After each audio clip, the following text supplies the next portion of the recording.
Olá, para quem não me conhece, eu me chamo André Martins. A gente vai gravar esse vídeo aí para a gente falar um pouquinho sobre a pandemia e a PL 2630, esse grande movimento que a gente tem visto aí nas redes sociais. A pandemia é algo que vai nos atacar, a PL também é 2630, também chega a cada um de nós, a população brasileira inteira, então é necessário a gente refletir um pouquinho sobre tudo isso, porque é algo sério.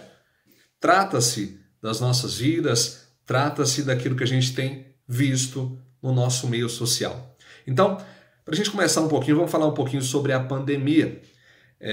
A gente vê aí vários argumentos de pessoas: fique em casa, não fique em casa, use máscara, não use máscara, e todo um governo, seja municipal, seja estadual, seja federal, tomando parte para que esse vírus não alastre na população, seja pobre, rica, porque o vírus não tem distinção.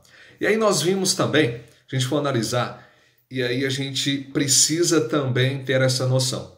Quando a gente fala sobre Estado, a gente precisa delimitar a ele e precisa exigir dele para que os nossos direitos fundamentais não sejam roubados.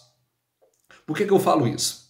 Quando a gente fala sobre essa pandemia e sobre tudo aquilo que os governantes do Brasil inteiro têm feito, a gente vê alguns pontos das nossas liberdades individuais serem atacadas.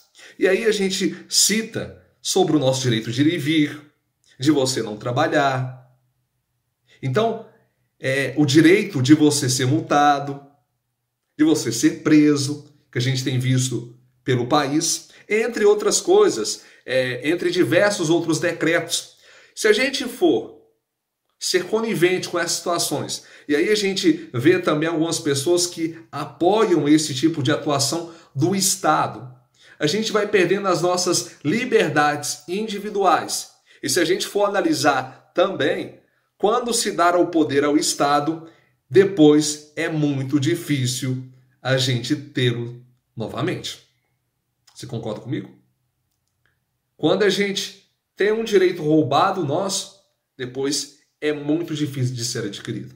E aí, a gente precisa retomar aquela velha frase do Benito Mussolini, fascista aí, se fala muito sobre fascismo, né? Antifascismo no dia de hoje e tal, que ele fala assim: tudo no Estado, nada contra o Estado e nada fora do Estado. O que está ocorrendo hoje? O que ocorre hoje é isso. Nada fora do Estado. O Estado comanda a sua vida. Ele que está tomando as rédeas da tua vida.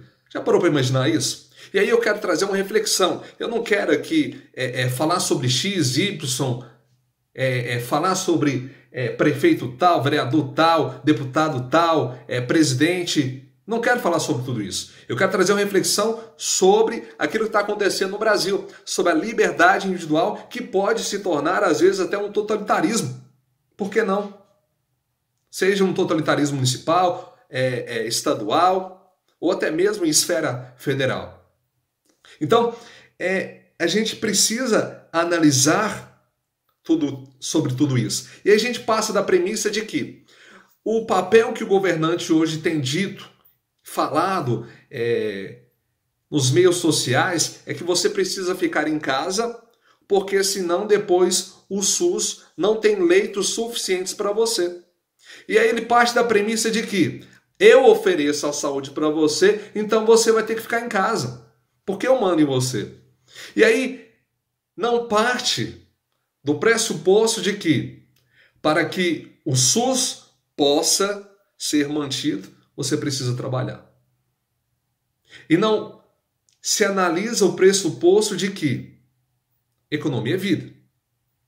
Se você não está fazendo dinheiro, a roda comercial não vai andar, os impostos não vão chegar, não existe Estado. Então, não existe Estado sem você. Então, parte desse pressuposto. E aí eu não quero entrar no mérito de que você precisa ir festar, que você precisa andar por aí sem máscara, que você não precisa se proteger, que você não precisa obedecer às recomendações de saúde. Tudo isso é válido. Deve acontecer para que a gente possa conviver normalmente e a nossa roda de vida possa ser normal.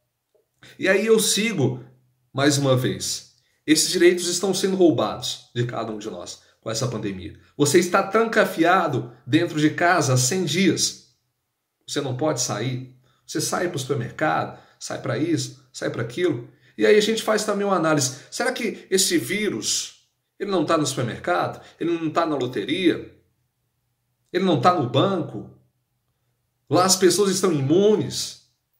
E aí se a gente abre brecha, daqui a pouco o Estado vai falar o que você vai vestir, qual religião você vai adotar, ou se você não vai ter religião, ou você vai adorar o Estado.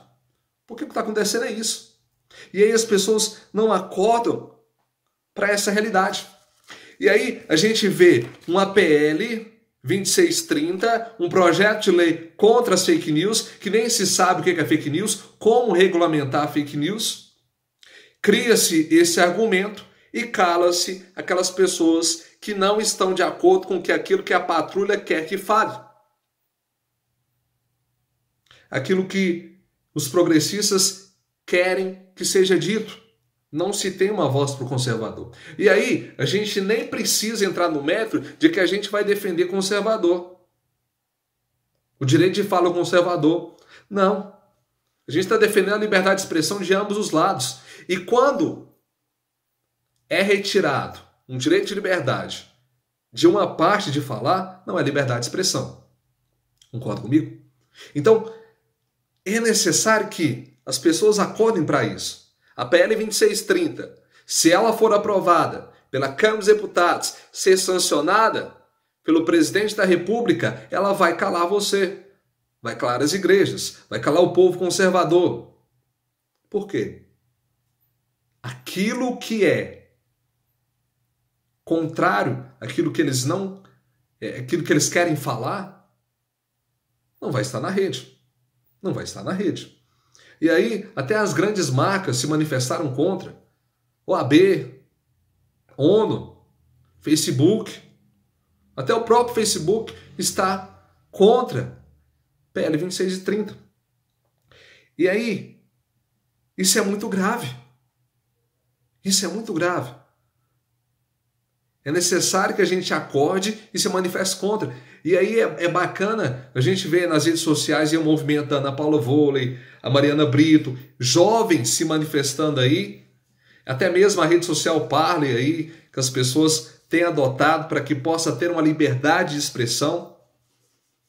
Isso já aconteceu nos Estados Unidos, já aconteceu na Grã-Bretanha e vai acontecer aqui no Brasil. Se já não acontece, existem pessoas que estão sendo presas por conta disso, jornalistas sendo presos por se manifestarem, e aí toda uma pauta globalista vai chegando ao Brasil, uma reengenharia social, como fala o Monsenhor Sanaúra, uma reengenharia social que quer acabar com toda aquela política judaica cristã.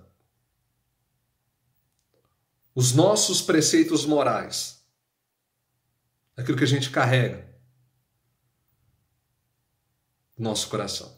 Você que seja conservador, você que é conservador.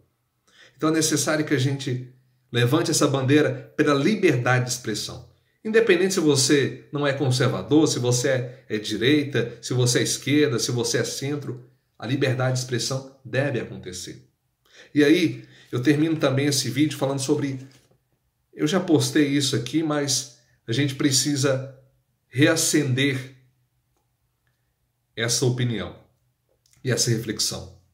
As pessoas estão trancafiadas dentro de casa 100 dias. E está sendo visto por aí várias manifestações. Muitas pessoas criticam, outras apoiam. E é necessário entender um contexto social sobre tudo isso. Economia é vida. Não quero dizer que as pessoas que estão se protegendo, elas não devam se proteger. Independente disso. Mas economia é vida. A partir do momento que aquilo que traz sobrevivência para as pessoas é atacado, eles vão se defender. A forma deles se defenderem hoje é a manifestação, mas isso pode piorar. Porque a partir do momento que ele não tem como sobreviver, e isso pode acontecer, um colapso da economia e tal. Não estou defendendo essa tese economista, estou falando de uma análise social, daquilo que é concreto. Não me interpretem mal. Mas, quando isso acontecer, virá o colapso. E é todo o contexto civilizatório que nós trabalhamos anos e anos para que isso ocorresse, poderá vir abaixo. A ordem social poderá acabar. É isso que pode acontecer.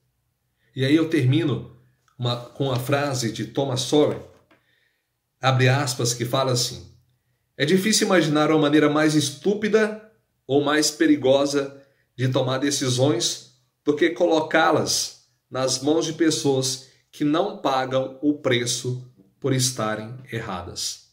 Fecha aspas. Eu sou André Martins. Essa reflexão aí sobre a pandemia e o PL 2630. Um abraço.